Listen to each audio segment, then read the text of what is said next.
Usted entrenando de manera natural nunca alcanzará el rendimiento que alcanza utilizando cualquier tipo para la mejora. Eso hay que tenerlo claro, lo primero. Lo segundo, pues definitivamente en las diferentes profesiones y actividades se utiliza ese tipo de sustancias. Es que ustedes se cuentan, por ejemplo, el caso del Viagra. El Viagra es un vasodilatador y el Viagra lo que ayuda es a incrementar los niveles de flujo sanguíneo al grupo muscular que usted está utilizando. Sin embargo, el Viagra no se considera todavía o no está metido dentro de la lista del dopaje, pero muchos de los deportistas los utilizan para incrementar esa vasodilatación y mejorar la capacidad condicional en función de la resistencia. Personal, Rafita, ¿se ha dopado en su carrera deportiva?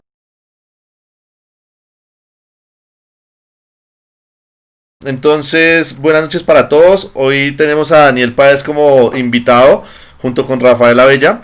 Daniel es profesional en ciencias del deporte de la UTCA, con experiencia en la triatlón. Ya nos contará un poquito más de su experiencia.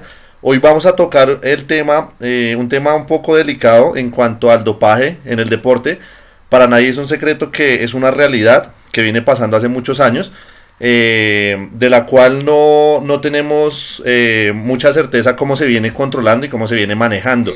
Como todo en el deporte y como todo en la vida, en las ansias de poder va a ser que nunca acabe con él.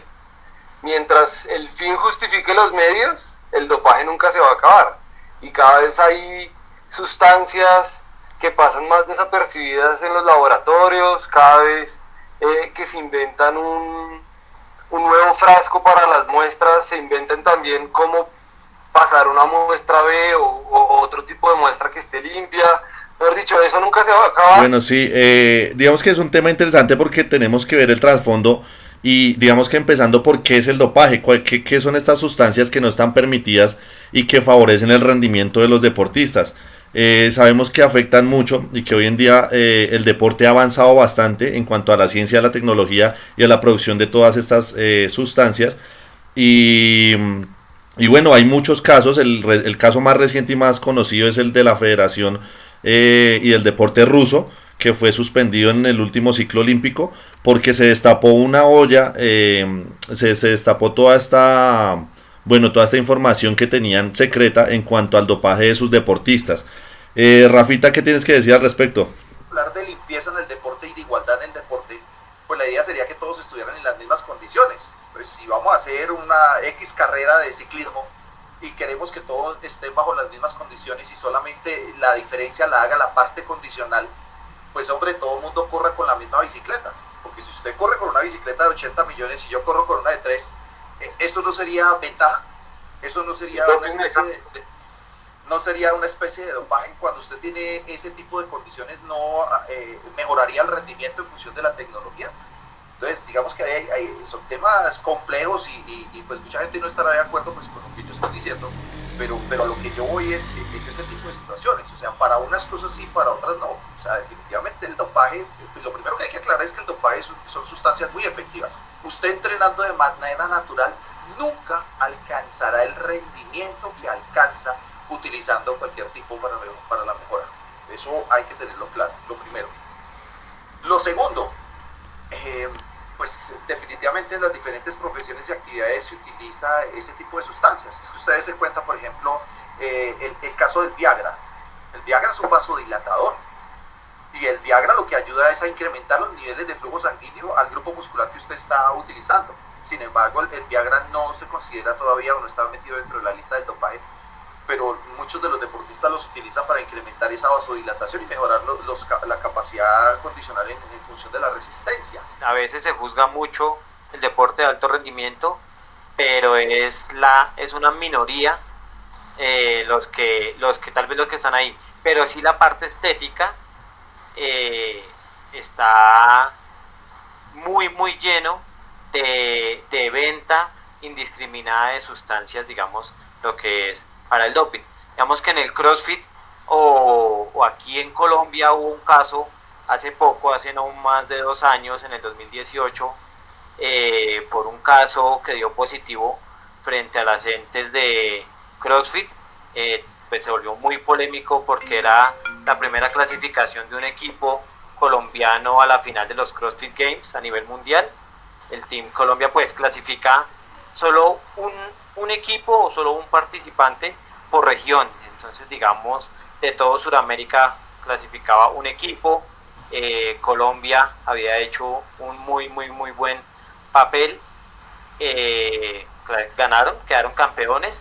La competencia fue en Brasil, siendo que Colombia no es una potencia muy fuerte en CrossFit.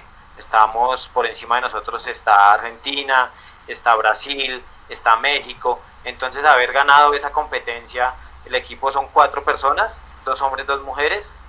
Entonces, y una de las participantes mujeres, María Clara Ceballos, pasado un tiempo dio positivo para doping. Pues el comité del CrossFit hace unos listados completos. La penalizaron 4 años. Ella dio positiva para un anabólico. Entonces, digamos que hay algo que pues ella es una figura pública. Entonces, algo que se juzgó mucho fue cómo repercute tal vez esos actos en el esfuerzo del equipo. Entonces ahí viene, eso es un debate de nunca acabar en función de ese tipo de situaciones. Y entonces yo, por ejemplo, les pongo, digamos, sobre la mesa cierto tipo de condiciones. Yo los reto a que ustedes busquen artículos científicos donde se reporte el número de personas muertas por la utilización, por ejemplo, de hormona del crecimiento o de testosterona. Y no las van a encontrar. Y si se encuentra relacionado uno que otro, digamos, en el espacio y como estudio de caso. Y por abuso, ni siquiera por el uso, sino por el abuso, que es lo otro. Pero ¿cuántas personas o cuántas mujeres han muerto en el quirófano por cirugías estéticas? Y es mucho más peligroso la utilización de una intervención de esas, que va a causar una cantidad de perjuicios y cosas. Sin embargo, eso sí está permitido, y la utilización, por ejemplo, de este tipo de sustancias que no solo mejoran la parte del rendimiento, sino la parte estética, no. Entonces ahí hay mucha tela que cortar, y digamos que hay muchos puntos de vista sobre los cuales ir asociando ese tipo de situaciones. Yo no estoy defendiendo el doping para nada, sin embargo, creo que es una decisión como cualquier otra cosa, muy personal. O sea, eso es su problema. Si usted está compitiendo y es deportista de rendimiento, pues ya de por sí está faltando a la ética, a la moral, al profesionalismo de la situación. Pero vayámonos al punto estético, a la parte estética. Eso es una decisión muy personal. Si usted no está entrenando y usted no está haciendo, porque desde el punto de vista médico, mire, usted alcanza el pico de testosterona a los 25 años. Es cuando mayor cantidad de testosterona usted tiene. Usted tiene 2 picos, a los 12 y a los 25. Después de los 25 años, cada año usted está perdiendo más o menos entre un 1 hasta un 3% de testosterona por año. Lo que quiere decir que a los 50 años usted tiene menos de la mitad de la testosterona que tenía a los 25. Cuando usted baja los niveles de testosterona, cuando los niveles de testosterona comienzan a disminuir, comienzan a subir los niveles de estrógenos. Y eso produce problemas a nivel prostático. En muchos países ya utilizan terapia de reemplazo hormonal con ese tipo de personas. Entonces, ya los adultos mayores utilizan más o menos de 50 a 150 miligramos de testosterona cada 15 días para mantener la regulación de su sistema. ¿Sí? Si ellos llegaran a hacer ejercicio y compitieran, pues tendrían una ventaja desde el punto de vista hormonal. Pero el tratamiento está diseñado para contrarrestar ese tipo de cosas. Entonces vamos al Tour de Francia y nos metemos ahora con nuestro ciclista, con ¿Nairo? ¿Egan? No, el campeón. Egan. No, el de Ineos, se me olvidó ahora el nombre. Froome. Ah, Froome. Él usa los inhaladores como parte de un tratamiento por su asma. Sin embargo, a él lo encontraron muchas veces con dosis por encima de lo recomendado de la parte de esto, y pues no pasó nada. Entonces digamos que ese tipo de condiciones, y esto deja muy entredicho la política de la parte del antidopaje. Entonces ahí hay que hacer pues muchas reflexiones, muchas cosas desde el punto de vista médico, desde el punto de vista ético, desde el punto de vista organizativo, administrativo, político, porque pues definitivamente hay cosas que hay que comenzar a entender, y una es que el deporte, visto desde el punto de vista olímpico, de una u otra forma genera prestigio para el país que lo maneja y que lo gana, y eso, ahí hay una cuestión política y económica de por medio.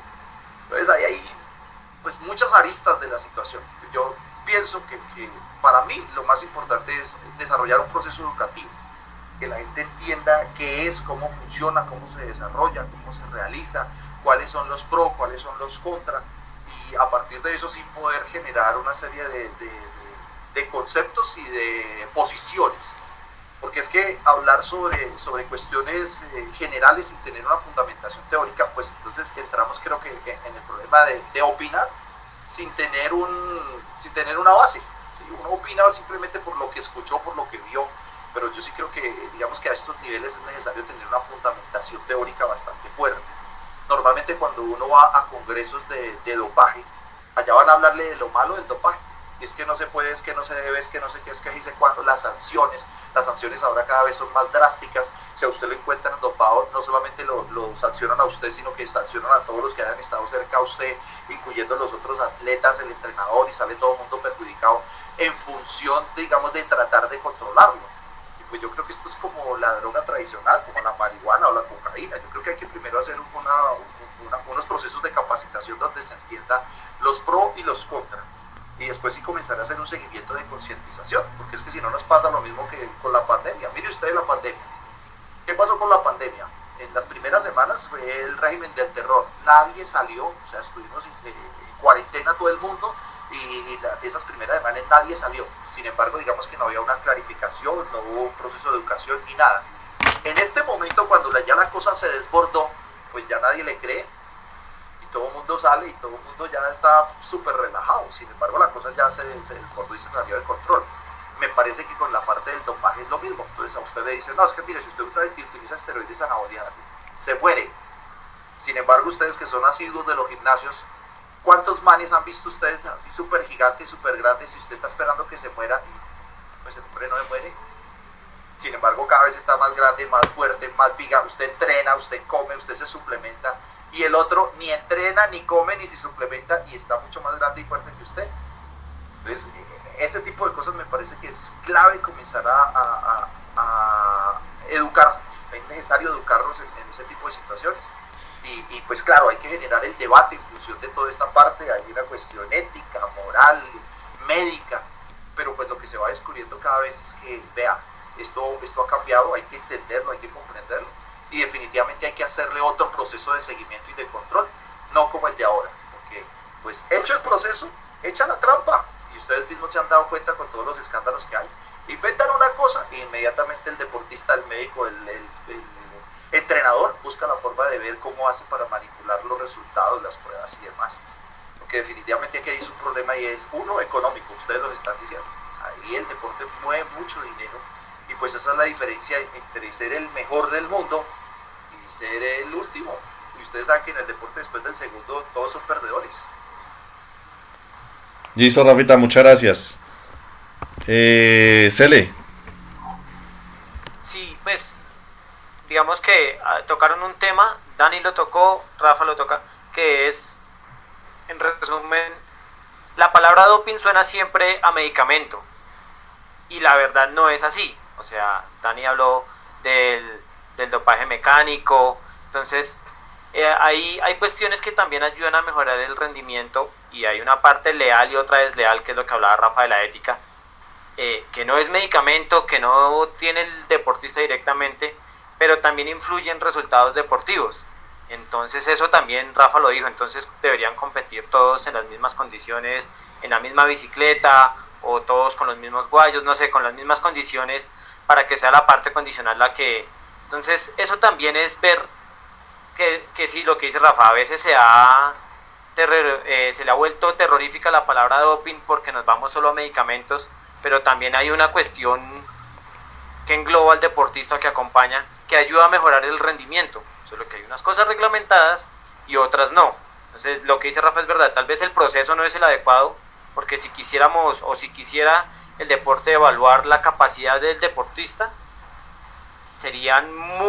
la tecnología deportiva estaría mucho más atrasada. Entonces, por ejemplo, las bicicletas, los trajes de los nadadores, los guayos, los spikes de los atletas, los tenis de levantamiento, las mismas barras de levantamiento, el que utiliza o no utiliza guantes. Entonces sí hay muchas cosas que no son doping, digamos, dentro de la palabra para hacer trampa, entre comillas, pero sí ayudan o dan una ventaja al deportista que las tiene. Entonces sí es como establecer dentro de las normas de competencia qué se busca, si igualdad en la competencia o encontrar un ganador sin evaluar, digamos, más que las condiciones del deportista, porque entonces, o sea, en el momento que decidieran evaluar solo al deportista por sus capacidades condicionales, empezarían a hacer de lado la tecnología del deporte, que es lo que trabajan día a día para mejorar resultados fuera de la condición del deportista. Entonces, como ya lo hemos hablado, por negocio no va a pasar, por espectáculo tampoco va a pasar, porque obviamente entre más vistoso sean de hecho los implementos, pues más grande, y entre más ayuden al deportista a mejorar sus condiciones, van a mejorar. Entonces también hay una parte, no se llama doping porque lo que le decía, el doping lo tienen más llevado a la parte médica, pero sí hay otras ramas que mejoran la capacidad o que pueden ayudar a impulsar los resultados deportivos sin tener que ser tan tachados o tan marcados como la parte médica. Sí, bueno, digamos que uno de los mensajes que me gustaría que la gente tuviera de esto, y es que el deporte, como nos decían, no es salud, o el deporte de altos logros, de alto rendimiento, que la gente entienda que para llegar a lograr o obtener esos resultados, y lo vemos en los resultados y en los récords, en las marcas, como decía Rafa, han evolucionado mucho, no son los mismos tiempos que se están manejando de hace unos años. El deportista ha evolucionado, hoy en día es mucho más rápido, más alto, más fuerte, pero entonces detrás de eso hay unos intereses económicos que, por ejemplo, en la NBA o en otros deportes no controlan. O sea, puede ser que haya un ente que sí dicte unas normas generales para que se apliquen en el mundo, pero como que cada país es libre de ver si las utiliza o no, que era lo que veíamos en el caso de la NBA, que es un deporte donde fácilmente mueve mucho dinero en sus jugadores, y pues digamos que se esconde, o de lo que veíamos no hay pruebas que muestren que hay doping. Lo mismo pasa en el fútbol, veíamos el caso en el Mundial de Francia 98, que la FIFA decidió no hacer pruebas, lo mismo en el 2006, y bueno, se vienen como escondiendo esas cosas porque hay ganancias multimillonarias detrás de esto, que si realmente lo hiciéramos como dice Hugo y como lo dijo Rafa, humanamente, pues no sería posible. La pregunta que le hacían a Lance Armstrong, y era que si humanamente alguien podría ganar un tour, y él respondía que no. Entonces creo que siempre vamos a estar expuestos al dopaje, y pues va a estar siempre en el deporte, porque siempre vamos a buscar ganar. Dani, no sé qué quiera decir.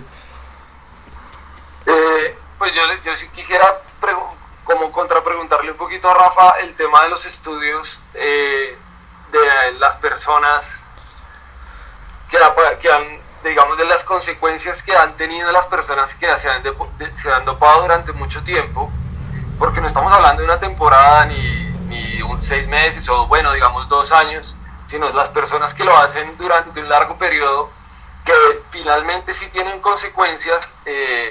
Los poquitos casos que hay, y que lo que decía Rafa, no se encuentran muchos estudios científicos.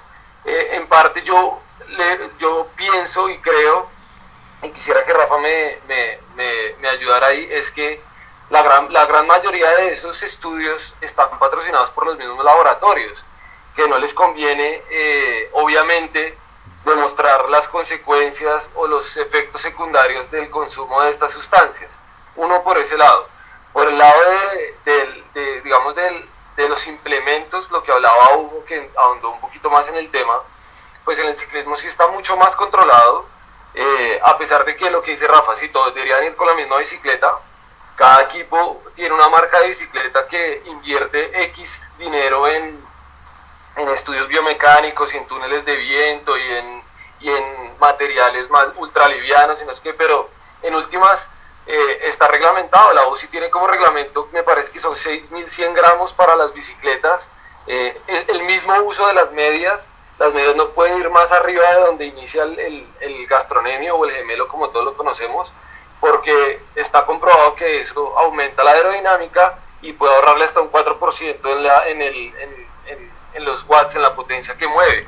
Entonces en el ciclismo sí está controlado, digamos que ese doping mecánico. Obviamente se encuentra el que tiene el botoncito para que le ayude con un dínamo a mover el plato, o digamos lo que pasó el año pasado con Kipchoge cuando rompió la marca de las 2 horas en la maratón, que utilizó unos tenis que tenían, aparte de que ya le pusieron fibra de carbono a la entresuela de los tenis, le habían puesto como unas cámaras de aire que se llaman los Nike Alpha Fly, unas cámaras de aire que descubrieron que finalmente sí le ayudan a propulsionar, a hacer más reactivo la zancada, es decir, que iba a ayudarle en el rechazo. Entonces, primero, no fue válido el récord porque pues era una situación controlada, no era una competencia oficial, pero además no han podido validar los tenis.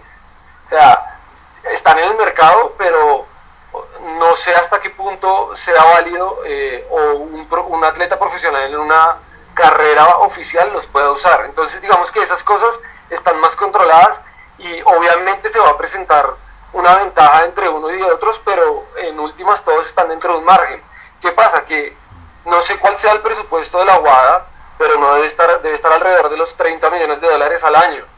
Y eso es lo que vale un solo equipo de Pro Tour o World Tour del Tour de Francia. Digamos, el Ineos debe tener un presupuesto de 60 millones de euros al año. Entonces, pues, si el que controla el dopaje en el mundo tiene 30 millones y un solo equipo de ciclismo, que el ciclismo no tiene plata en comparación a otros deportes como por ejemplo el tenis o el fútbol o el golf o el baloncesto, y un solo equipo de ciclismo tiene el doble del presupuesto, pues es muy difícil que vaya a controlar. ¿Sí? Y la mayoría de las personas que están dentro, digamos que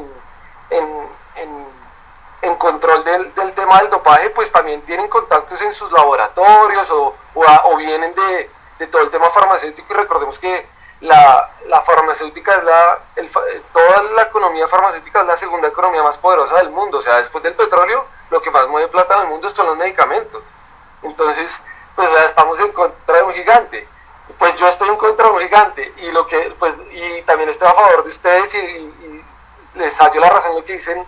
Nunca se va a poder llegar a hacer lo que son o a llegar a las marcas que se tienen, pues sin ninguna de esas ayudas. Pero sería ideal que todos lo pudiéramos hacer y que todos pudiéramos llegar a eso. Gracias, Dani. A pregunta personal, Rafita, ¿se ha dopado en su carrera deportiva? Claro, eso es imposible lograr resultados y desarrollo si usted no lo hace, no más por mantenimiento y cuestión física. Cuando usted tiene problemas articulares o extraarticulares, usted va al experto del área y el médico o el ortopedista, pues gana es por operación que haga.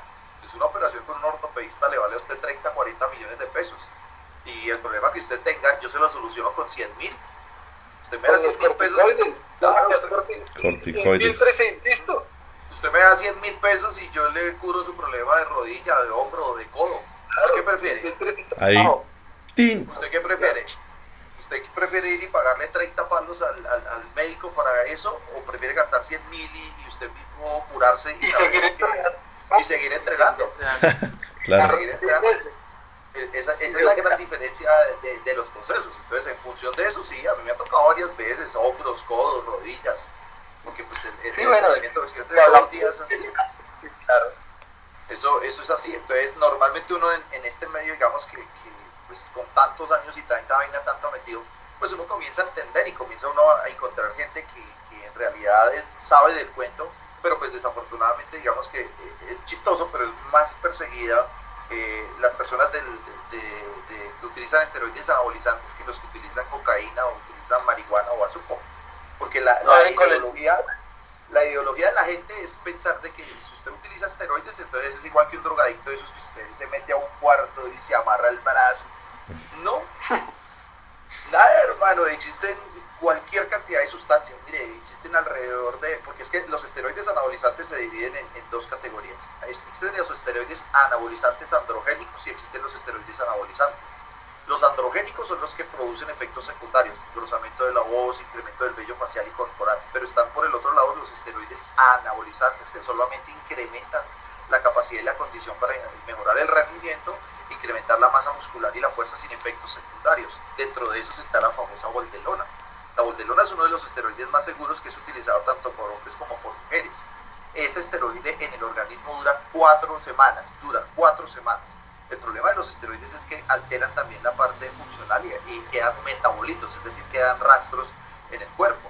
Hay otros que duran mucho menos. Hay esteroides anabolizantes que le duran a usted una semana. Dependiendo de los radicales y la cantidad de carbonos que tienen, pues así mismo va a ser su efecto. Entre mayor cantidad de carbonos tengan, mayor cantidad de tiempo duran en el cuerpo y menos veces usted tiene que inyectarse. Entonces está el famoso Decadurabolin, Deca 10. Entonces ese mantiene 10 carbonos. Como tiene 10 carbonos, se fija muy fácil a la parte celular y se demora aproximadamente un año en eliminarse. Hay otros que tienen menos cantidad de carbonos y se fijan menos a las células y su metabolismo es mucho más rápido. Dentro de esos está la metiltestosterona o está el Dianabol, que lo utilizan mucho en el CrossFit. Porque usted lo utiliza y a las 3 semanas ya lo elimina. Pero esos esteroides que son orales, que incrementan muchísimo la fuerza máxima, tienen mucho efecto secundario sobre la parte hepática, porque son muy hepatotóxicos. ¿Sí?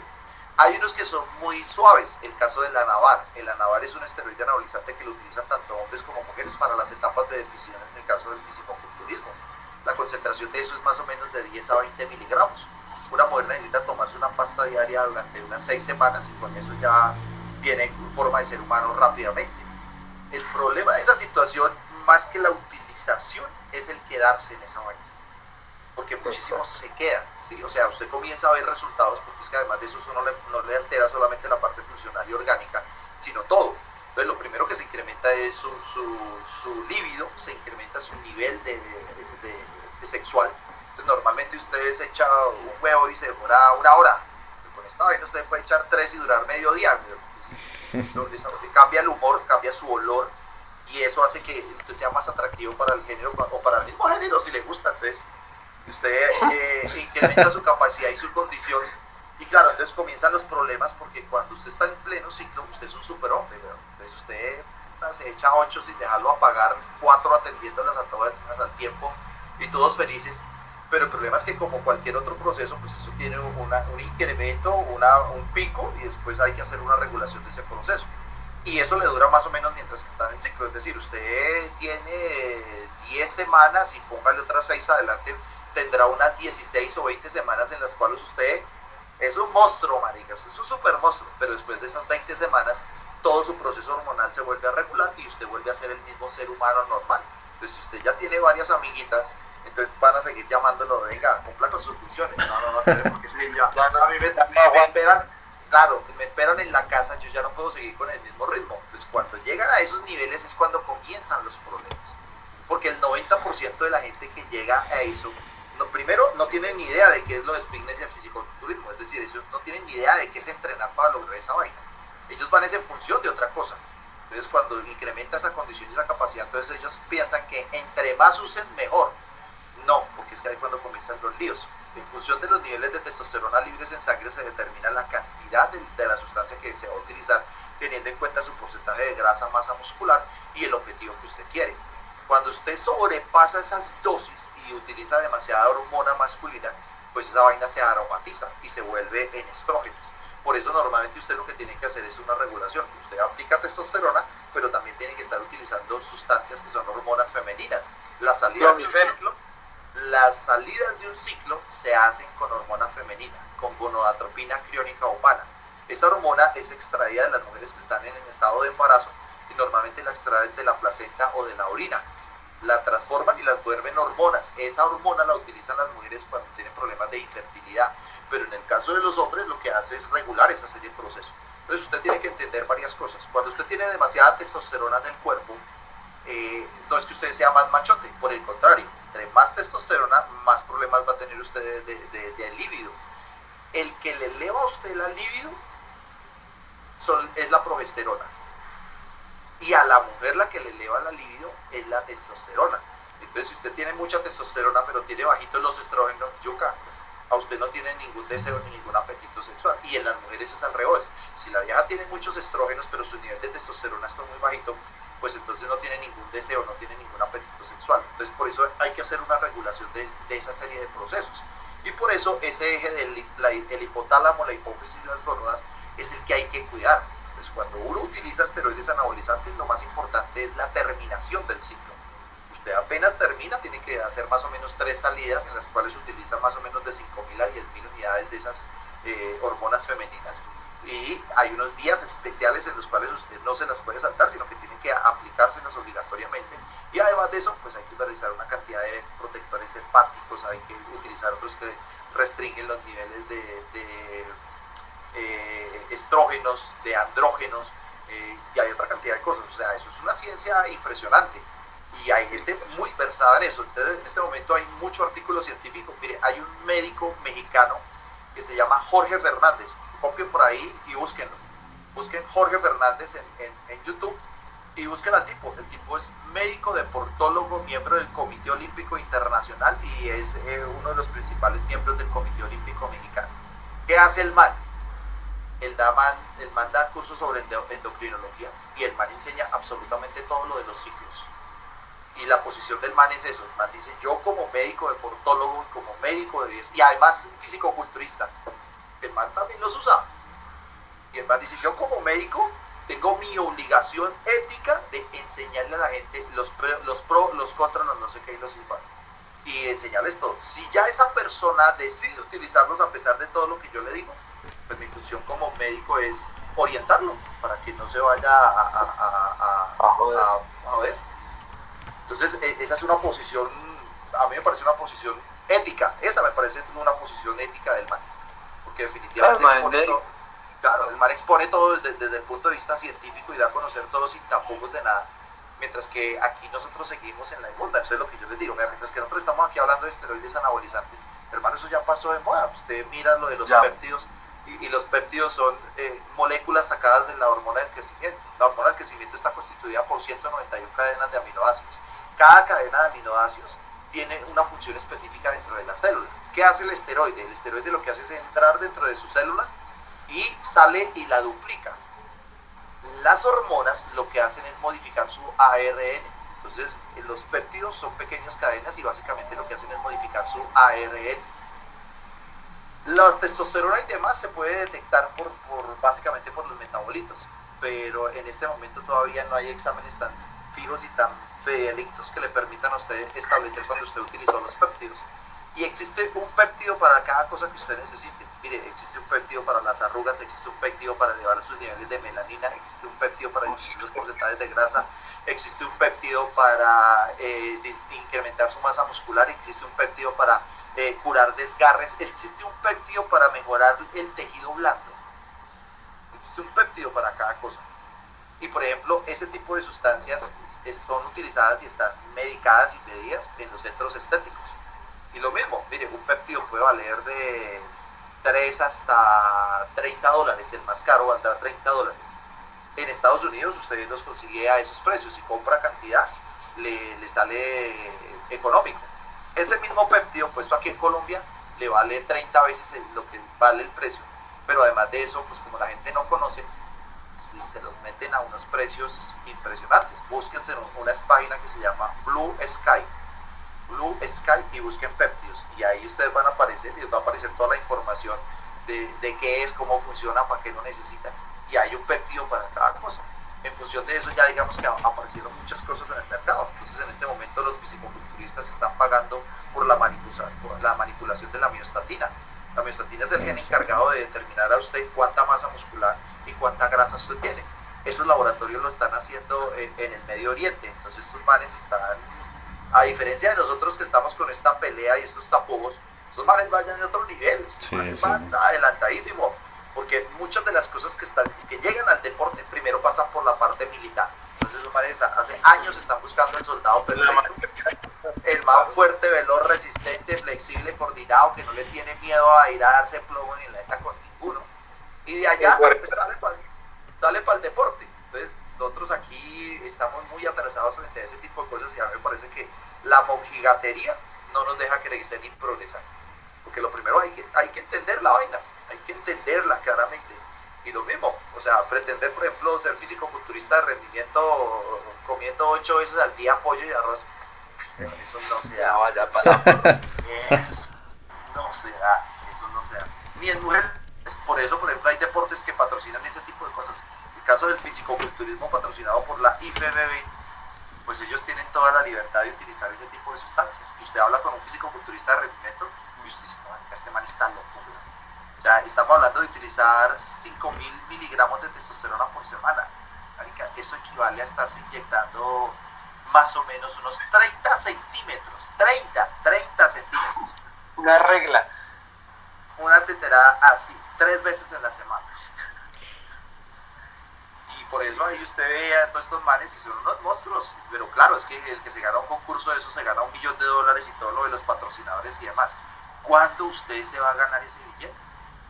Entonces, cuando usted supedita el beneficio versus el sacrificio, entre comillas, pues usted dice, no, hermano, pues vale la pena. Si usted no tiene otra alternativa, pues vale la pena. Y pues de ahí saltamos a los youtubers. El 90% de estos chinos y de estas chinas que están saliendo en esto, pues la mayoría de esos manes están con ciclos encima. Entonces usted ve, por ejemplo, este man de Sep, se llama el man, ese man es un niño, Farid. Y usted escucha hablar a ese man, hermano, y uno dice, no. Sin embargo, el man tiene 50.000 seguidores y yo tengo 100.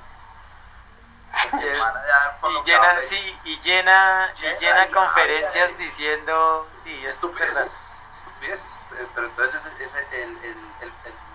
la forma o el contexto, digamos, que no nos ayuda a nosotros. Pues yo sí creo que definitivamente, digamos que, como les decía la vez pasada, mire, una de las formas de enfrentar este tipo de monstruos es capacitando a la gente, que la gente entienda y decirle, mire, acá no se deje tumbar, por lo menos no se deje tumbar, pero un frasco de esteroides vale 150.000 pesos, pero si le están cobrando más de eso, lo están tumbando, porque es que además de eso esa gente es reabusiva, pues, claro, ahí ganan. $1 millón le cobran a usted por diseñarle el ciclo y le cobran 3 millones por las sustancias. Usted no se gasta más de 500 o 600.000 pesos. Aparte que pues yo no tenía el conocimiento, pero no creo que, o de la gente que uno ve en los gimnasios de CrossFit o los convencionales, no creo que haya mucha gente que haga todo el proceso que decía Rafa de el examen médico previo, el ciclo y mucho menos las descargas. Entonces súmele las ganancias de esos a ellos, a simplemente la sustancia del pro, pero sin un respaldo y sin lo de las salidas. Yo lo de las salidas ni siquiera lo había escuchado nunca, para decir que... Eso es un tema complejo. Y mire, hay cosas que digamos están en el trasfondo de la situación. Nosotros en el gimnasio una vez llegó una pelada que se llama Zaira, nunca me voy a olvidar la vida, porque la china le habían hecho un ciclo, y casi que le habían hecho un ciclo para un hombre. Entonces, claro, esa china tuvo problemas de piel, tuvo acné, tuvo una cantidad de vainas. Y la china llegó allá al gimnasio pues para que le ayudáramos a revertir los efectos del ciclo. Entonces, pues, inicialmente, pues le pregunté que de dónde era, y la china me dijo, no, yo voy de Suacha. Entonces, pues, inmediatamente el perfil, yo dije, Suacha, esta china no tiene que caerle muerta. ¿Cuánto me cobra? Yo le cobré una miseria. No pase tanto, no sé qué dice, cuando llegó la china ya, y bueno, ¿qué fue lo que pasó? No, que esto me mostró el ciclo utilizando esteroides orales, utilizando una cantidad de cosas que en una mujer no se debe utilizar. Claro, la china tenía una cantidad de efectos secundarios impresionantes. Entonces la china llegó allá para que yo la asesorara. Entonces yo le pregunté, bueno, ¿cuál es su objetivo? ¿Usted compite en fitness? No, yo no compito. ¿No? ¿Usted compite en fisicoculturismo? No, yo no compito. Entonces, ¿cuál es su objetivo? Entonces la china me dice, no, es que yo necesito quitarme rápido esto, quitarme rápido este acné y necesito volver a inyectarme. Y usted se va a volver a inyectar si no compite ni hace nada. Entonces la china dijo, yo necesito volver a inyectarme porque durante el proceso en el cual me inyecté, yo tuve una hipertrofia del clítoris, tengo mi clítoris grande. Yo trabajo en entretenimiento para adultos. La vieja se ganaba 20 palos mensuales. Y en estos momentos... Y yo cobrándole una miseria. Y usted subestimándola por ser de Soachi. Y entonces resulta que ese mercado, uno no cree y uno pues nunca está empapado de ese tipo de cosas, pero ese mercado se mueve muchísimo. Ese cuento del entretenimiento para adultos por webcam, eso hay una cantidad de peladas metidas en ese cuento y están utilizando ese tipo de sustancias porque eso le gusta muchísimo a los tipos. Entonces eso es un mercado grandísimo. Lo que pasa es que uno es un pobre pendejo que está aislado de ese tipo de situaciones y está formado con otras concepciones, pero es esa vaina es impresionante, o sea, alrededor de eso se mueve una vaina impresionante, impresionante. Entonces ahí hay cosas que son delicadas porque digamos que la gente salta de uno a otro sin tener en cuenta las consecuencias. Entonces, inicialmente solamente se utilizaban esteroides anabolizantes, hormona del crecimiento y insulina. En este momento ya se están metiendo con la parte hormonal, están utilizando, por ejemplo, inhibidores de la T3. La T3 es la encargada de la parte de la grasa. Entonces existe una que se llama la tiroxina, que viene en tabletas de 25 y 50 miligramos, y las viejas la utilizan para disminuir los porcentajes de grasa y quedar con porcentajes de grasa del 4 o 5% para los procesos de grasa. Entonces ya eso, digamos que llega a otro nivel y el desconocimiento es total. El desconocimiento del 90% de la gente es tenaz, es bastante complejo. Bueno. En este momento por ahí hasta ahora la UIS está trabajando en eso. Pero es un tema chévere. Sería bueno después hacer una vaina de capacitación en función de eso.